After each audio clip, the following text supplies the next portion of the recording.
Welcome to the Middle College National Consortium Summer Professional Development Institute.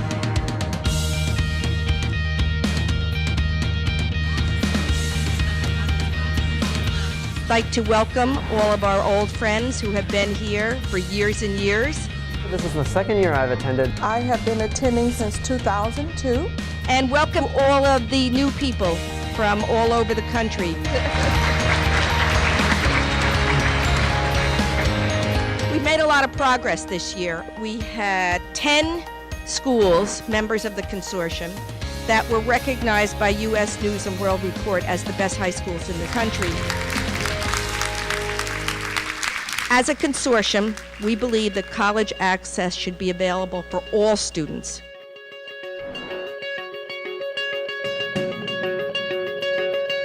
Even as we're getting more students to go through the system, the demands of the society are changing at an even more rapid pace.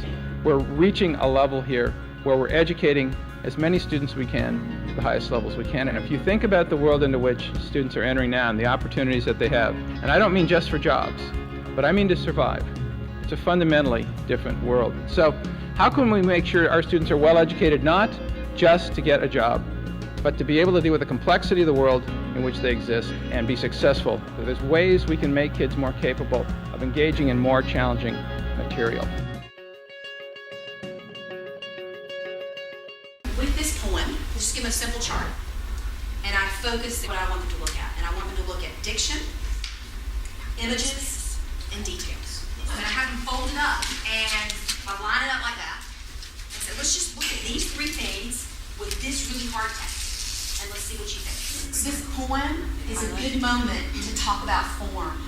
Do y'all do that with your kids? Mm-hmm. And they get it. And then I ask them, after we've talked about the words, the images, and the details, then I say, what is the tone?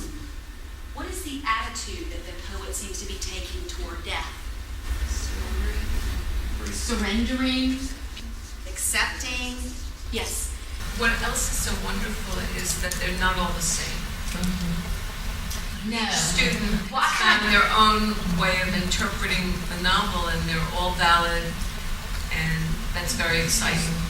A high school student, when you say prepare for class, what does a high school student think? Hopefully, maybe they've done their homework.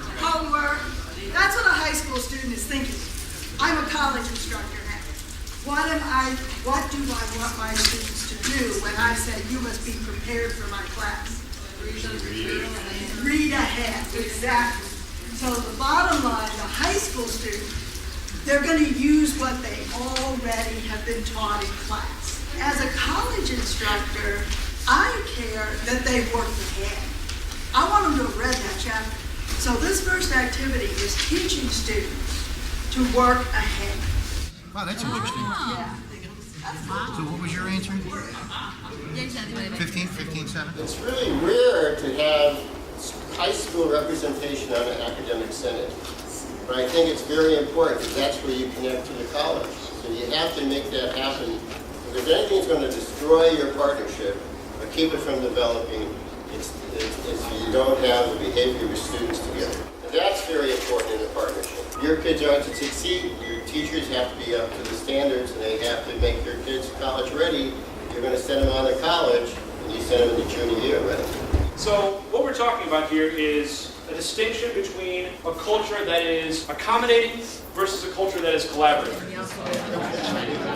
I'm cutting this off in 30 seconds. 30 seconds to put them up. It's important to have a balance of understanding the needs of the high school and the college. Take the initiative to build lasting relationships. Don't wait to be approached. Take the initiative to approach someone else. Do not make assumptions of the students, of the faculty based on socioeconomic or cultural background. Actually invite people to be in your space, whether it is inviting the college reps to the high school or going to the college as a high school. The public school has the sense that we educate everybody. And so those two missions need a bridge built in order for us to work together. We're really engineers because we're constructing bridges and maintaining them. That's our work, to construct bridges and maintain them. We instill many of our own selves in these children that we see for the whole year. We cannot lie to them. Because when you inspire the child from youth, the child takes everything you give them and transport that with them. It takes hard work to be a responsible individual, period. There's an urgency to this that they don't necessarily totally grip, and it's not about just getting into college. It's about developing a set of foundational tools and skills that they will absolutely need in their lives, no matter what they choose to do. We're extending the expectations that have been reserved for a small group of students in this country now to all students. You're the beacon and the lighthouse for how to do this. This work is difficult work, but everybody in this room is committed to it. This is our mission.